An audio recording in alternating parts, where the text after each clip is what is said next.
Efésios capítulo 4, verso 1 e 2. A palavra de Deus diz assim: Rogo-vos, portanto, eu, prisioneiro no Senhor, que andeis de modo digno da vocação a que foste chamados, com toda a humildade e mansidão, com longanimidade, suportando-vos uns aos outros em amor. Até aí a leitura da palavra de Deus. Louvado seja Deus pela sua palavra. Vamos orar? Pai, dá-nos graça de aprendermos, absorvermos, vivermos, sermos não só impactados, mas também transformados pelo Senhor. A Tua palavra é quem nos santifica. A Tua palavra é quem transforma o nosso jeito de pensar, de sentir e de agir. Por nós mesmos nós não temos nada, mas no Senhor nós temos tudo. E nós clamamos isso nessa noite. Tudo aquilo que precisamos para que sejamos parecidos com Cristo, que o Senhor, através do Seu Espírito, nos dê. Porque é isso que nós queremos ser, mais parecidos com Jesus. Dá isso a todos nós nessa noite. É a nossa oração em nome de Jesus. Amém. Muito bem. O caminho da unidade... Eu esqueci de passar o tema. Escreve então. O caminho da unidade da igreja na igreja. O caminho da unidade, podia falar só o caminho da unidade, né? Mas eu quero ser bem explícito, tá bom? O caminho da unidade da igreja na igreja. Efésios, capítulo 4, verso 1 e 2. Muito bem. Primeiro que o assunto da unidade é um assunto importante. Deixa eu só, é isso? Colocar aqui para mim saber a que horas, né? O assunto da unidade é um assunto importante. Não só Paulo entendeu que esse era um assunto importante para a igreja naquele momento, mas o próprio Deus entendeu que esse é um assunto importante para a igreja de todos os tempos. Haja vista que esse assunto ficou registrado para que todos nós aprendamos, como diz Paulo, pelo menos, lá em 1 Coríntios capítulo 10, que todas as coisas que foram escritas para o nosso ensino foi escrito para que nós não cometamos os mesmos erros dos nossos irmãos do passado. Então, essas coisas foram escritas para dar iluminação a todos nós em como vivermos como igreja. Não só isso, mas um assunto importante, mas é também uma realidade possível. Porque alguns podem dizer, esse assunto não é importante, mas é, porque Deus achou que era importante. Mas alguém pode dizer, isso é impossível. A igreja está quebrada. Não tem igreja que eu conheça aqui que estivesse ou esteja tão quebrada quanto estava a igreja de Éfeso. A igreja de Éfeso estava, tipo, fragmentada. Assistiu aquele filme lá? É mais ou menos isso. A igreja estava em frangalhos, porque existia uma cisão que passa despercebido aos nossos olhos, né?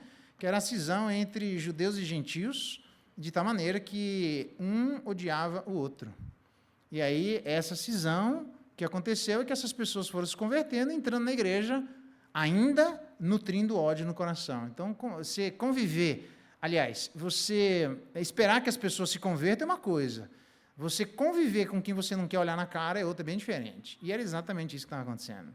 As pessoas estavam se convertendo e era gente que eles não queriam olhar na cara um do outro. Então, por esse assunto, Paulo vai demonstrar qual é a importância e a viabilidade deste assunto na igreja. Não só isso, mas nós também nos lembramos que a igreja, aliás, o próprio Deus é conhecido no mundo pela pureza da igreja. Nós santificamos a nossa alma, o nosso coração, e as pessoas verão as nossas boas obras e glorificarão a Deus que está nos céus, certo? Todos nós sabemos disso. Então, uma das maneiras de transmitir quem Deus é através da pureza da alma. Mas a outra maneira de transmitir também quem Deus é pela unidade da igreja. Tanto que nós orávamos, né, agora há pouco, e eu comentava com os irmãos, quando existe desunião, lá fora as pessoas dizem, uai, vocês estão brigando? Não é aquela igreja lá que é dos crentes? Eles falam assim, né? Não é a igreja dos crentes, estão se matando desse jeito. Mas é assim que vocês deviam viver? Se matando dessa forma? Porque qualquer um reconhece que aqueles que vivem em nome de Deus devem viver em harmonia. Porque a base da harmonia da igreja é a própria relação do Pai, Filho e Espírito Santo. Então, é um assunto importante, é um assunto viável, mas é também um assunto pelo qual nós demonstramos que a pureza está tomando conta de nós. Quando nós vencemos N barreiras para que aprendamos a viver em unidade. Paulo, então, está chamando a igreja para uma relação mais profunda. A igreja, preste bem atenção no que eu vou dizer aqui, é um jogo de palavras, mas não é uma pegadinha, tá bom? A igreja não é um lugar onde todos se vestirão do mesmo jeito, pensarão a mesma coisa a respeito de tudo e agem da mesma maneira. Obviamente, eu estou falando isso em termos essenciais. Tá? Então, aqui vem as palavras.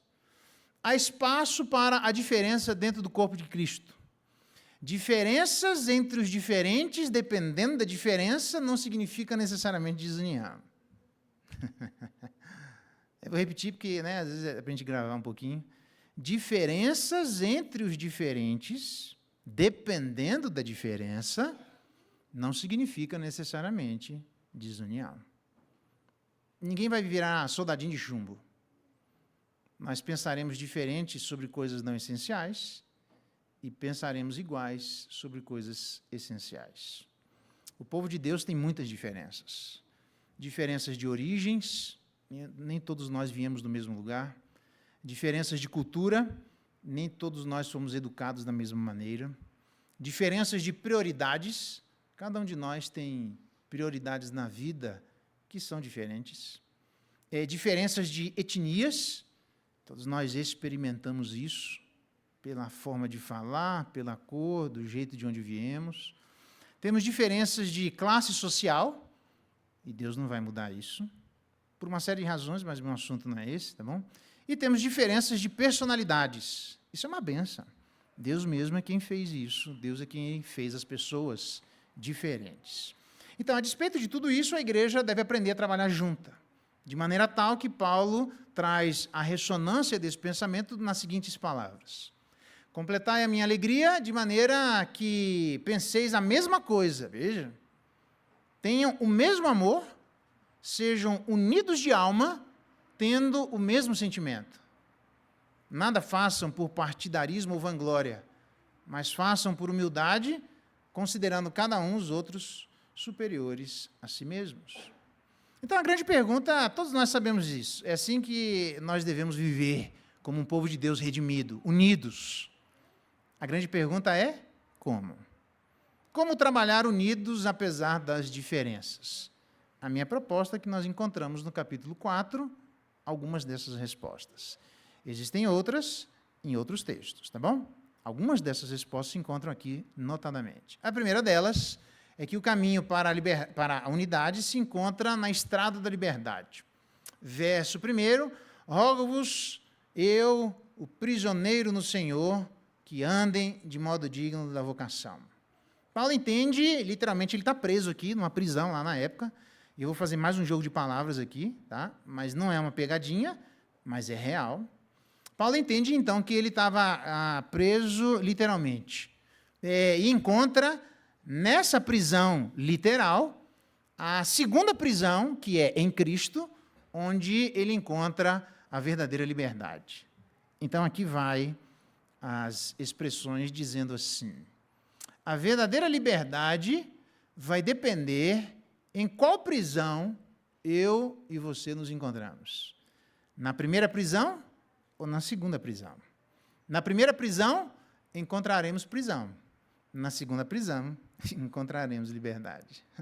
Interessante. Você se sente preso de quem? Você se encontra preso em que lugar?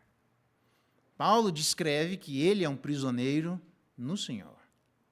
Aliás, isso é tão importante, e eu já disse isso algumas vezes a vocês, e vou expressar isso nessa noite, nesse pedacinho, que o Novo Testamento apresenta Jesus Cristo muito mais vezes como Senhor do que como libertador. Porque a libertação é apenas o primeiro exercício do senhorio, ou um dos exercícios do senhorio de Jesus Cristo. No caso, em tela, onde ele diz que ele é prisioneiro no Senhor, a expressão que aparece no Senhor, no livro de Éfeso, aparece 26 vezes a palavra Senhor, das quais 20 delas aparece a partir do capítulo 4. Então, parece que Paulo está gritando para a igreja, que é absolutamente habitada por pessoas diferentes, judeus e gentios, que se odiavam. Ele está dizendo, todos nós temos um Senhor, e não somos nós. Então, Paulo entende que a igreja precisava ver na postura dele mesmo como alguém que sabia que era prisioneiro, não da primeira prisão, mas era voluntariamente preso na segunda prisão. Nós só encontraremos a verdadeira liberdade se nós voluntariamente entendermos que nós somos presos no Senhor. E por isso, isso vai se manifestar na maneira como nós andamos. Aliás, diga-se de passagem, o termo andar aparece muito no livro de Éfeso, como também aparece no livro de Provérbios. Mas, por exemplo, andar é tão importante que ele diz que a gente deve andar de acordo com a vocação a que nós somos chamados, nós devemos andar não como andam gentios, nós devemos andar em amor, imitando ao próprio Jesus Cristo, devemos andar como filhos da luz e devemos andar não como nécios, seja lá o que significa essa palavra, que para nós não significa nada, mas um dia, quando eu chegar lá, eu explico, mas nós devemos andar como sábios. Então, veja que como é que anda alguém que se encontra prisioneiro no Senhor. É aquele que entendeu que a verdadeira liberdade não tem absolutamente nada a ver com a postura de nossos irmãos. A verdadeira liberdade tem a ver com a minha postura diante de meu Senhor. Não na primeira prisão, que eu vou encontrar prisão, mas na segunda prisão, onde eu vou encontrar liberdade. Então veja que eu não faço o que eu faço por causa de meus irmãos, eu faço o que eu faço por causa de Deus. Ele é quem manda em mim. Ele é que é o Senhor da minha história. Ele é o que é o Senhor da minha casa. Ele é quem é Senhor da minha vontade. E às vezes o Senhor está pedindo coisas que eu não concordo. Às vezes eu não acho que deveria ser por ali, mas Ele manda e eu obedeço. Por isso Jesus Cristo disse: vós sois meus amigos, se fizerdes o que eu vos mando. Então, a gente só vai encontrar, a igreja de Éfeso só ia encontrar uma igreja totalmente partida no meio, na alma, numa cisão, que naquele momento, civilmente, era impossível de ser vencida aquela cisão. Mas na igreja é possível, dependendo de quem é o Senhor sobre nós. Então, o caminho da unidade da igreja na igreja se encontra pela estrada da liberdade, dependendo de qual prisão nos encontramos. A segunda coisa é que o caminho da unidade da igreja na igreja se encontra não só pela estrada da liberdade, mas também se encontra pela estrada da dignidade. Verso 1 diz assim: andem de modo digno da vocação a que vocês foram chamados. A palavra dignidade e a palavra vocação realçam os nossos olhos. Jamais devemos nos esquecer, há uma ênfase aqui, se a gente pudesse traduzir, seria mais ou menos o chamado a que vocês foram chamados. E quando nós somos convocados, pessoalmente convocados, dependendo de quem nos convoca, nós achamos que isso é uma coisa chique ou ruim. Então, a despeito do partidarismo, de partido mesmo que eu estou falando, né? De posturas ideológicas partidárias, eu vou, por enquanto, deixar isso de lado, vamos supor que o presidente chamasse você pessoalmente para uma tarefa que ele designasse sobre os seus ombros. Nossa, eu acho que são poucos aqueles que não dirão: o presidente me chamou. Desculpa aí, dá licença aí, porque o presidente me chamou. E a gente ia todo empolgado, porque a nossa dignidade seria elevada de acordo com a dignidade daquele que nos chamou. Então, exatamente esse é o ponto. Quem nos chamou foi nada mais, nada menos do que o dono do universo, dos multiversos. O dono da Marvel, tudo aí que você colocar aí. Ele é o dono. Vai haver um dia em que os multiversos não vão se brigar. Porque o dono do universo convocou pessoalmente cada um de nós. Então, eu preciso entender que existe uma liberdade nessa prisão, mas existe também uma dignidade neste lugar. Se nós não entendermos o lugar de dignidade que existe de acordo com aquele que nos chamou, nós jamais abriremos mão de um tio sequer dos nossos eventuais direitos que, por acaso, estão sendo vilipendiados no nosso convívio com os nossos irmãos. A gente só abre mão se nós entendemos que somos presos de quem somos e, portanto, somos livres voluntariamente, e se Ele é digno, ele é completamente santo, ele é completamente puro. E de Geraldo, então eu estou mandando por causa dessa minha dignidade que você faça isso. Eu disse, mas é claro, eu faço na hora, porque eu não vou encontrar essa dignidade em nenhum outro lugar, a não ser na própria identidade de quem nos chamou. Então, Paulo está entendendo isso, ele está preso, irmãos.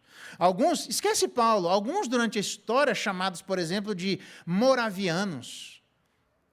Os moravianos, durante mais de 100 anos, se a gente acha que uma reunião de oração, eles tiveram orações de orações ininterruptas.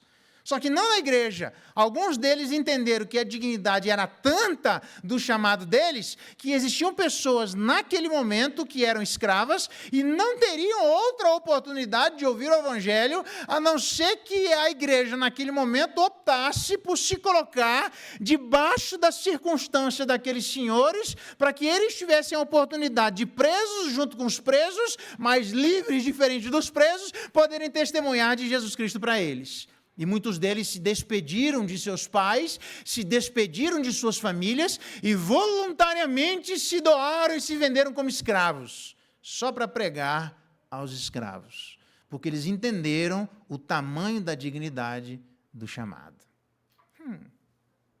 Abriram mão do conforto, abriram mão da visão de futuro, abriram mão do que muitos deles poderiam ser. Naquela circunstância, se colocar, não tinha OAB. Você não está entendendo? Não tinha direitos humanos. Não tinha essa prisão, o lixo não passou ainda. Não tinha assim, alguém vai olhar para os meus direitos? Você entrou lá, meu amigo, tchau para o gaiteiro.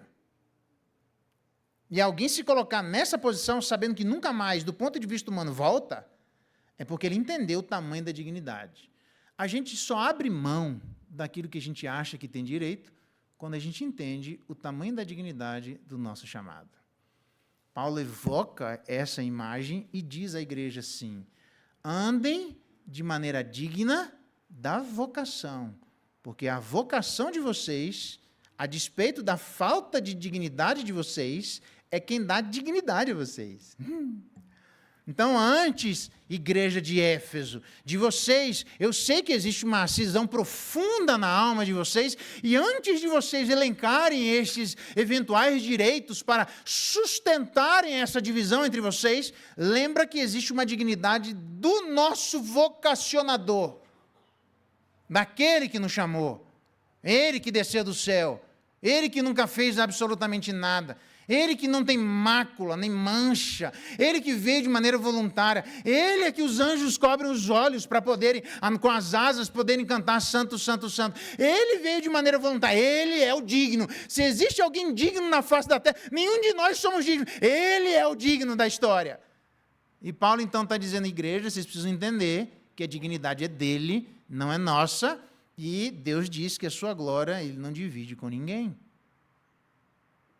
Então, para a gente andar unido, igreja de Éfeso, você só vai conseguir se entender o tamanho da dignidade com que você foi chamado. Então, ande de acordo com essa dignidade e não de acordo com a sua eventual dignidade. Porque qual é o problema de divisão na igreja? Exatamente na igreja de Éfeso, em qualquer igreja, as pessoas evocam a dignidade pessoal. As pessoas evocam os direitos pessoais. As pessoas evocam as posturas pessoais. As pessoas evocam a santidade pessoal. E eu nem estou dizendo que não exista eventuais posturas corretas, posturas santas, pensamentos corretos e assim por diante. O que eu estou dizendo é que nenhuma das nossas posturas sequer chega aos pés da postura daquele que não fez absolutamente nada para estar no nosso lugar. Ele sim é verdadeiramente santo. E, no entanto, ele saiu da dignidade em que ele se encontrava para andar junto conosco, para dizer, eu espero que um dia vocês estejam comigo lá, para que vocês percebam a dignidade que eu tinha com o Pai antes da fundação do mundo. Vocês nem existiam, irmãos, quando eu convivia com meu Pai. E eu morri no lugar de vocês por causa da minha relação que eu tenho com Ele. Ele é o digno, nós não somos. Se a gente entende assim, a despeito de eventuais dignidades, chega ao ponto, a gente deve fazer o melhor, trabalhar para o melhor, fazer com excelência, mas jamais esqueça que as nossas melhores obras, de acordo com Isaías, são como trapos de imundícia diante de Deus. Você acha mesmo que a gente vai oferecer algum sacrifício que seja melhor que o sacrifício de Jesus Cristo? Embora a Bíblia diga que nós devemos oferecer sacrifícios de louvor, de lábios que confessam o seu nome, nós devemos nos sacrificar, mas o nosso sacrifício não chega aos pés do verdadeiro sacrifício. Senão nós não precisaríamos do sacrifício de Jesus, ofereceríamos as nossas excelências diante de Deus. A nossa excelência é trapo de imundícia. Isso é para desanimar da nossa excelência? É para a gente reconhecer quem verdadeiramente somos. E, portanto, se nós entendemos assim, fica muito mais simples a gente abaixar a alma para poder conviver com os nossos irmãos, a despeito de eventuais direitos, porque aquele que tinha todo o direito, ele abriu mão de alguns desses direitos para conviver conosco. Interessante, né? Então, o caminho da unidade, ele certamente... Veja que não tem nada a ver com... Eu tenho enfatizado algumas vezes isso, com a agenda da igreja, embora a agenda da igreja seja importante. Não tem nada a ver com tarefas da igreja, embora a tarefa seja importante. Não tem nada a ver com os horários, embora o horário seja importante. Nada disso vai suprir aquilo que só Deus pode suprir na sua igreja. Então, o caminho da unidade vai andar pela estrada da liberdade, dependendo da prisão que nós nos encontramos, e vai andar pela estrada da dignidade. A dignidade dele e não nossa. Se a gente entende que ele é digno, comparar nossa dignidade com a dignidade dos nossos irmãos, sempre, eu trouxe uma tradução de Gálatas do holandês, né? Sempre a gente vai se comparar superior aos nossos irmãos. Dificilmente você vai achar que você está abaixo do seu irmão. Mas quando nós comparamos a nossa dignidade com o nosso irmão mais velho, aí mudou. Eu posso ser melhor do que muita gente, muitos de nós podemos pensar, mas nós jamais seremos melhor do que Jesus Cristo. Então, diante de Cristo, eu tenho que aprender. Diante de Cristo, dá para abrir mão. Diante de Cristo, dá para melhorar. Diante de Cristo, tudo muda. Diante do irmão, eu cresço. Diante de Cristo, eu diminuo. Entendeu? Então, a gente só vai conseguir unidade, irmãos, se a gente entender a dignidade do chamado. Se a gente não entender isso. Aliás, diz o texto lá de Daniel, eu não preguei ainda Daniel, mas é lá no capítulo 12, que ele vai mostrar justamente isso. Quando ele perdeu uma das batalhas, um dos reis lá na época, ele foi bater no povo de Israel. Como? Elogiando aqueles que eram Maria vai com as outras. O povo da aliança. Os quebradores da aliança. Tem um nome para isso, né? Os quebradores da aliança. Ele foi diretamente nos camaradas. Por quê? Se eu apanhei de alguém, eu vou ter que bater em alguém. E qual é o jeito de bater nos outros? Só com língua mole. E aí, o povo da aliança se achou melhor do que era. Baixa menos, irmãos. O nosso irmão mais velho é sempre maior do que nós. Em nome dele, nós abaixamos. Em nome de nosso irmão, a gente nunca vai abaixar. Em nome de nosso irmão, a gente nem sempre deve abaixar. Você já abriu mão de direitos para conviver com seus irmãos em paz, lembrando que Jesus Cristo é o grande digno e nós não somos? Caminho da humildade, da liberdade e o caminho da dignidade. Mas também os dois últimos caminhos, que é o caminho da humildade, diz o verso 2 do capítulo 4, com toda a humildade. Deixe-me dizer, humildade, prestem atenção, irmãos, a definição é importante. Humildade é reconhecer o valor que as coisas têm, tá bom? Humildade não é todo mundo passando em cima de nós, não tem nada a ver com isso. Humildade, literalmente, significa modéstia de mente. Então, quando a gente não é modesto de mente, e, portanto, não age modestamente, não é assim? A gente acaba se inflando e dando um valor equivocado àquilo que as coisas têm, inclusive a nós mesmos. Então, a verdadeira humildade se encontra em reconhecer o valor que Deus dá às coisas. Se Deus dá esse valor à minha esposa, eu vou dar esse valor à minha esposa. Se Deus dá esse valor ao meu marido, eu vou dar esse valor ao meu marido. Não é porque o valor está no meu marido, é porque Deus é quem colocou o valor nele. Não é porque o valor está na minha esposa, Deus é quem colocou o valor nela. Então eu começo a olhar o mundo do ponto de vista de Deus. O valor que Deus coloca é esse valor que eu vou aceitar. Quando não existe humildade, nós queremos ser aqueles que empunharão e colocarão valores sobre as pessoas. Está desde o começo do mundo. Tem um camarada chamado Caim, já ouviu falar de Caim? Caim caiu. Deus colocou um valor que foi todo aquele que meter a mão em Caim, eu vou pedir 7 vezes mais. Perfeito? Perfeito. Logo depois de Caim veio Lameque. Ouvi Adá e Zilá, mulheres de Lameque. Matei um homem porque me pisou e outro porque me feriu. Se de 7 vezes se tomará vingança contra Caim, 70 vezes se tomará sobre Lameque. O cara se achou, velho. Cara, eu penso, Lameque era do sertão, era da roça. Lameque lá, ele puxou a peixeira e disse, eu sou melhor do que Caim. Eita, se você achou que Caim era ruim, é que você não conheceu Lameque. Parece que a gente está vendo algumas pessoas da igreja que não sabem se colocar em humildade, em reconhecer, não é o valor que nós damos, é o valor que Deus dá. Deixa eu fazer uma pergunta bem simples para entender se nós somos humildes o suficiente. A humildade está quando você chega em alguém e consegue reconhecer o valor que Deus deu a ele. E consegue dizer isso a ele, embora no seu coração você não gostaria de fazer isso. Isso é humildade. Porque nós não somos os valoradores. Deus é o valorador. Então, se ele diz que a minha mulher tem, aí às vezes você vai olhar assim para a sua mulher e dizer, tem certeza? Não, às vezes pode não combinar, ela não ornar, mas Deus diz, mas ela tem. Aí você olha de novo, vou trocar então, olha para o seu marido. E Deus diz, seu marido tem valor. E você olha assim, não, mas é esse aqui. Não, é eu que estou dando valor a ele. Tem certeza? Esse aqui não parece, não. Irmãos, o valor não está nele, o valor é derivado, não é originário. Se nós não entendemos isso, nós nunca reconheceremos valor naquilo que Deus coloca valor. Por quê? Porque nós queremos ser os valoradores. Então, isso é bem fácil de reconhecer na nossa caminhada como igreja, aqui ou em qualquer lugar. Você já aprendeu a elogiar seu irmão por tudo aquilo que Deus tem feito na igreja por intermédio dele? Ah, não, aí não, você está de brincadeira comigo. Eu tenho que elogiar. A Bíblia diz que no último dia até Deus vai elogiar a gente. Servo bom e fiel, é isso mesmo, eu vou recompensar você. Tudo nós recebemos da parte dele, Deus ainda recompensa aquilo que ele nos deu capacidade para fazer. Mas até Deus reconhece, irmãos. Aí você vai dizer, mas isso não vai gerar orgulho? Não, porque aquele que recebe o valor entende qual é o limite da valoração que ele deve receber. E ele não pode receber uma valoração que seja diferente da valoração que Deus deu. Então, quando ele recebe uma valoração, ele compara. Se essa valoração é a valoração que Deus deu, ele diz, muito obrigado. E fim. Eu não quero o lugar de Deus, mas eu também não quero o lugar que não seja meu. Isso vale para o pai, para a mãe, para o filho, para a filha, para o líder da igreja, para o pastor, para o membro da igreja, para aquele que é o líder civil, social, é qualquer um.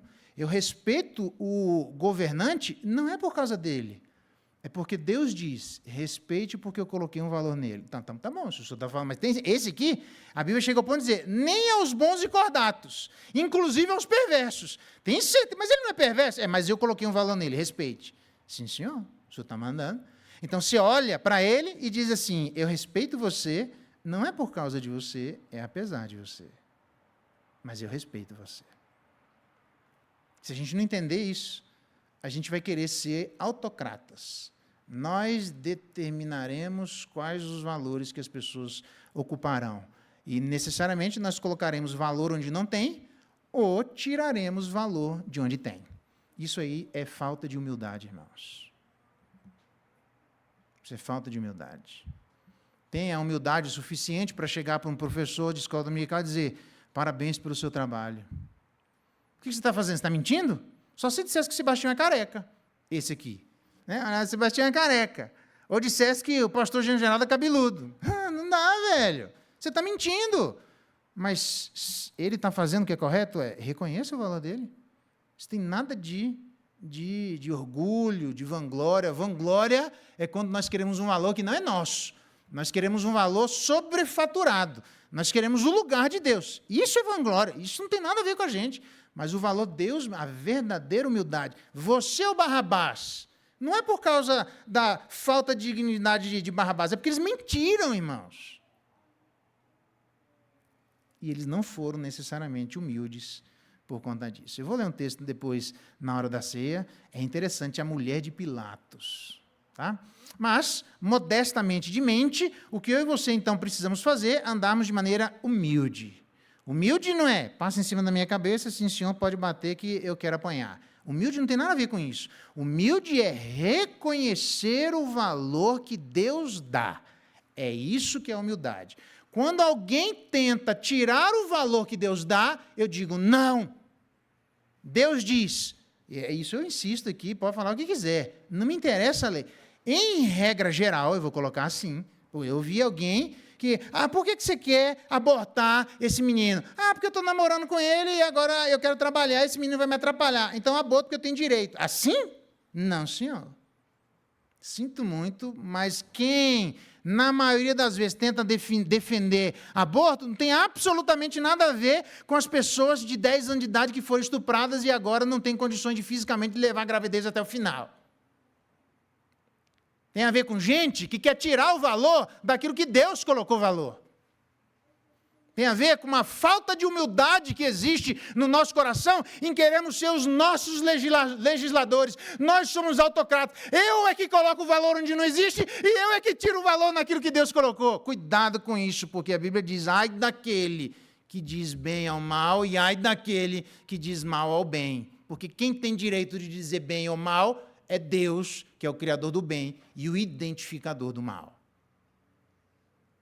Então, veja bem que aquilo que você quiser fazer, eu só estou demonstrando como exemplo, como nós facilmente queremos tirar a dignidade daquele que Deus colocou dignidade. Não foi você que deu dignidade a quem está no útero, foi Deus a quem deu dignidade. Então, por que você não vai tocar? Porque Deus, mas aquilo ali é uma coisa, Deus diz que é outra. Jesus estava no ventre, cheio do Espírito Santo no ventre, reconheceu a voz no ventre, e tem um monte de coisa acontecendo no ventre. E aí a gente diz, mas não é nada, mas Deus diz que é diferente. Então, toma cuidado quando você tenta tirar valor de onde Deus está colocando valor. Por quê?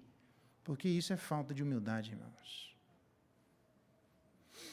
E a gente só vai caminhar diante de Deus quando a gente reconhece o valor que Deus coloca. Eu termino o argumento dizendo assim, teve um camarada que diz, quantos que é? O dia. 100, 8 horas, eu pago.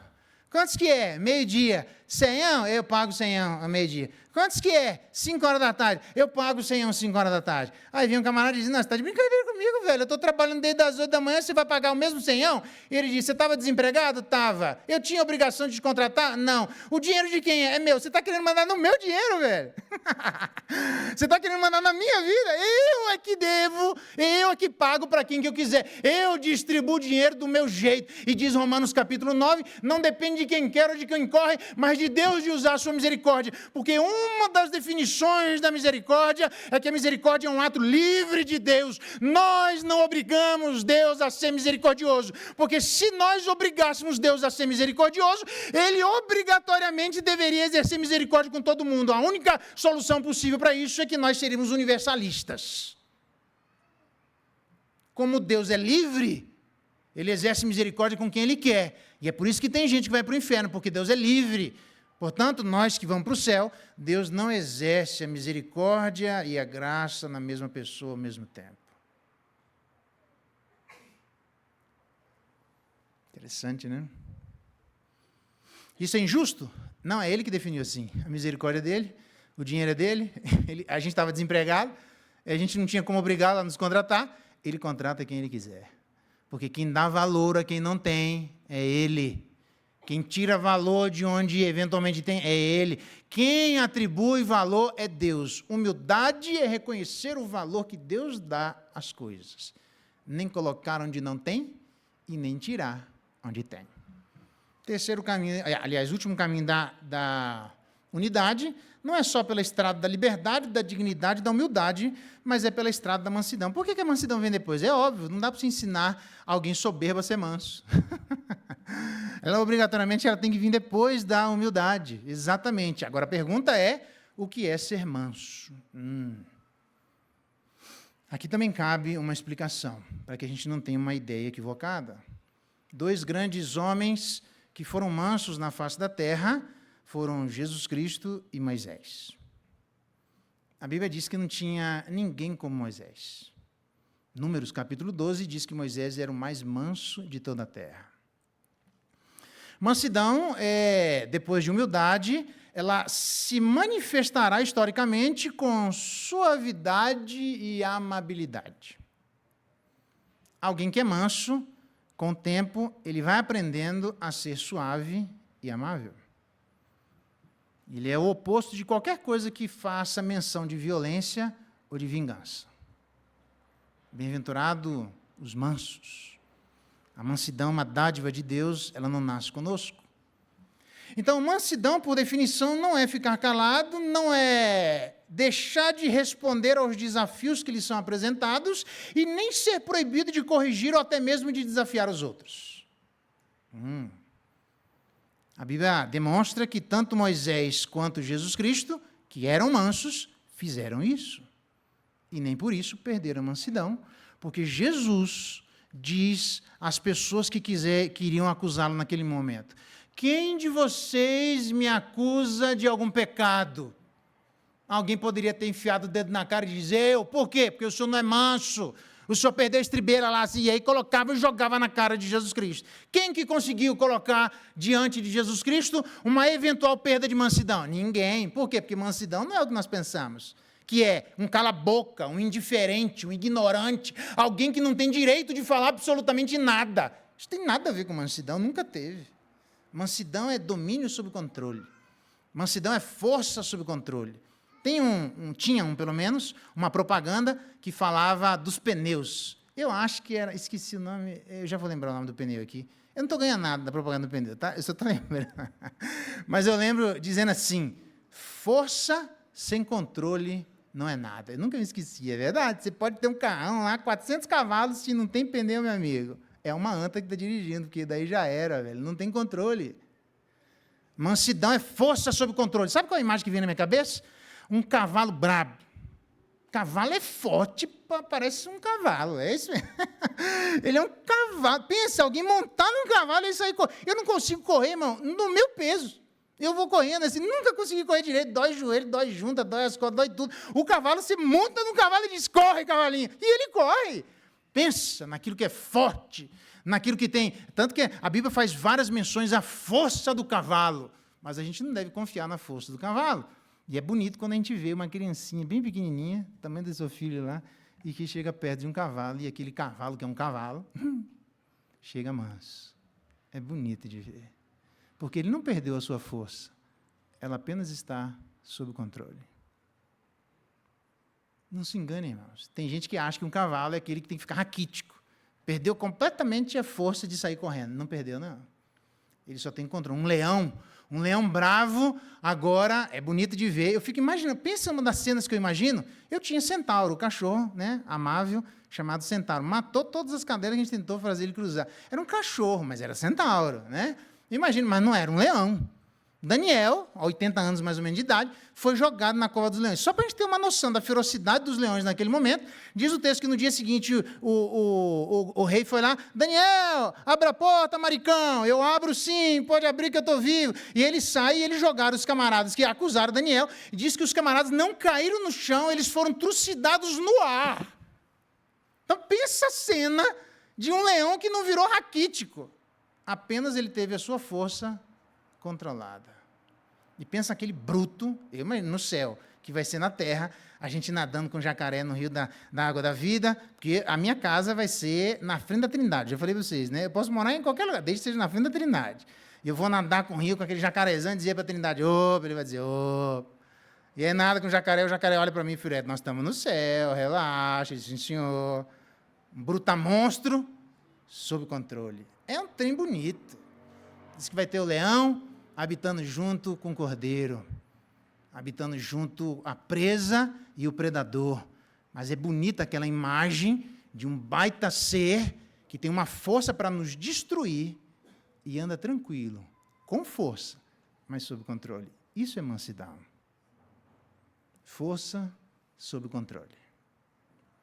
Então, quando eu olho para a vida de Moisés, Moisés confrontou Faraó e a Bíblia não diz que Moisés pecou. Ele confrontou manso. A Bíblia diz que Deus corrigiu o povo através de Moisés e ele fez isso de maneira mansa. Ele não pôde ser acusado de perder a mansidão. Moisés fez isso com o próprio Deus. E diz que só vi Moisés fazer isso, ninguém mais.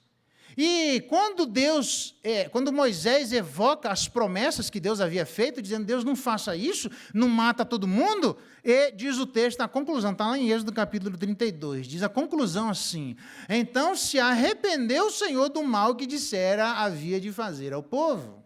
E eu sei que o arrependimento de Deus não é um arrependimento humano, mas o que eu sei é que quem falou com Deus para mudar foi Moisés, e nem por isso foi acusado de falta de mansidão. Toma cuidado para você não fazer confusão com humildade. Passa em cima de mim, porque, afinal de contas, eu sou humilde. Não tem nada a ver com humildade isso. Humildade é você não tirar o valor que Deus dá. Nem colocar onde não tem e nem tirar onde tem. É reconhecer as coisas como Deus reconhece. Isso é humildade. E a mansidão, que é força sob controle. E que o manso, Jesus disse, aprendei de mim que sou manso e humilde de coração, e achareis descanso para as vossas almas. Mas ele diz para Herodes, Herodes, te arrepende, Herodes, porque o que você está fazendo está errado. E era Jesus Cristo. E ele perdeu a mansidão? Não. Mas tem mensagens que a gente precisa dizer, e vai ser manso. Então, você pode corrigir o seu filho manso? Pode. Mas para o seu filho aquela correção vai ser mansa? Não. Quer dizer, eu estou pensando que você está corrigindo de maneira correta, entendeu? Mas quando você vai corrigir seu filho de maneira correta, o filho vai dizer assim, não, isso aqui não sei, não. Ele pode falar isso? Pode. Porque se não puder, a gente vai dar um cala-boca nos pais que não podem falar absolutamente nada aos filhos. Porque você não tem que ser mansa? Então fecha a boca. Não, senhor. Fecha não. Abra, mas abra de maneira correta. Fale, mas com a sua força sob controle.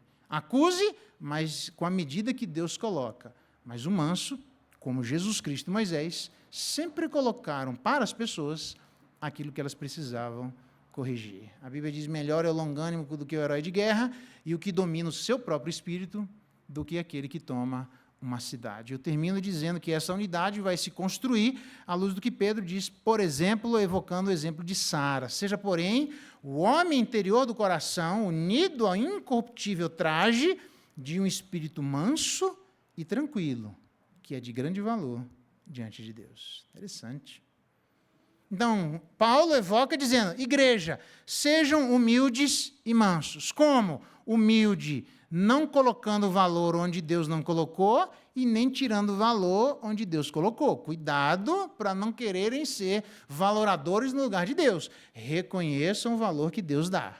Isso é humilde. Mas ele diz para a igreja de Éfeso, sejam mansos. É para falar, com mansidão, mas é para falar.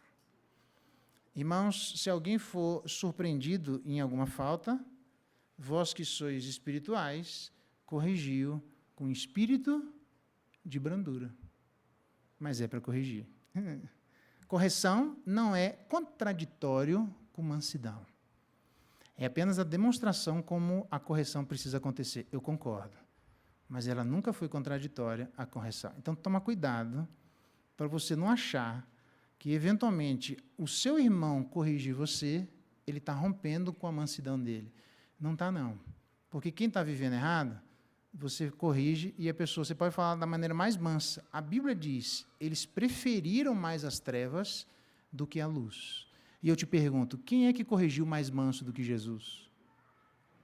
Entendeu?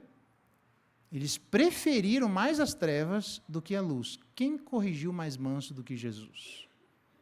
Então, toma cuidado, porque mansidão não vai fazer as pessoas ouvirem você. Mansidão é apenas a coisa certa a ser feita diante de Deus e de nossos irmãos. E toma cuidado quando você ouvir, para não achar que, eventualmente, por conta da mansidão, alguém está rompendo o direito que ela deveria ter de ficar calada, perdeu a oportunidade de ficar quieta. Depende. Porque o próprio Jesus Cristo, ele corrigiu mansamente, e nem por isso as pessoas aceitaram, muitas delas, a correção de Jesus. Então, para encerrar, qual é o caminho da unidade da igreja na igreja? É a estrada da liberdade, a estrada da dignidade, a estrada da humildade e a estrada da mansidão. Eu não sei como é que você veio, aí depois a gente estuda mais, mas eu espero, com a graça de Deus, que estes sejam estradas que todos nós estejamos dispostos a trilhar, entendendo a dignidade de quem nos chamou, entendendo a liberdade em que nós nos encontramos, na prisão do Senhor, entendendo o valor que Deus dá às coisas, e nós, então, temos que dar este valor, e entendendo que nós devemos caminhar de maneira mansa, fazendo o que precisa ser feito, mas manso. Vamos orar, pedir a bênção de Deus, pedir que os nossos irmãos presbíteros venham aqui à frente e me ajudem na distribuição dos elementos da ceia. Vamos orar? Pai bendito, obrigado, Deus, pelos desafios que a Tua palavra nos apresenta à luz das palavras de Paulo, numa igreja que se encontrava profundamente e interiormente dividida. Mas isso é um assunto importante e viável. É possível vivermos unidos, desde que a estrada trilhada seja a mesma que Paulo apresentou para a igreja de Éfeso. Se existe alguém aqui que está se colocando em prisões indevidas, ao Espírito Santo de Deus, que o Senhor nos ajude, porque queremos ser verdadeiramente livres, presos no Senhor, e não em outras prisões. Dá-nos graça, Pai, em nome de Jesus. Dá-nos graça para entendermos que aquele que nos chama é digno, e graças à dignidade do Senhor é que nós nos encontramos nessa noite. Ajuda-nos, ó Deus, a sermos humildes e mansos, humildes reconhecendo o valor que as coisas têm. Em nome de Jesus, se alguém de nós tem dificuldade disso, ó Espírito Santo de Deus, só o Senhor pode convencer o homem do pecado, da justiça e do juízo, e nos dá aquilo que nós não temos, humildade e mansidão. A mansidão é fruto do Espírito. Devemos falar, devemos corrigir, devemos apontar caminhos, mas mansos. Não devemos fazer isso de maneira descontrolada. Mas há um caminho em que as correções precisam acontecer e nós não queremos abandonar esse caminho. Então, ajuda-nos, ó Deus, a como Jesus, que apontou caminhos, que mostrou o que as pessoas deveriam fazer, que disse àquela mulher, se você acreditou, vá lá e muda a sua postura para que não te suceda coisa pior. Que disse, até quando, ó geração incrédula, não acreditareis em mim? E ele resolve o problema, ó Deus, naquele momento, demonstrando e evocando a necessidade de confiança na palavra dele. Dá-nos graça, Deus, para que sejamos como Jesus, verdadeiros luzeiros nesse mundo, que apontam os caminhos reais para verdadeiramente o governo celestial. Dá-nos graça para sermos como estrelas brilhantes e não como estrelas errantes.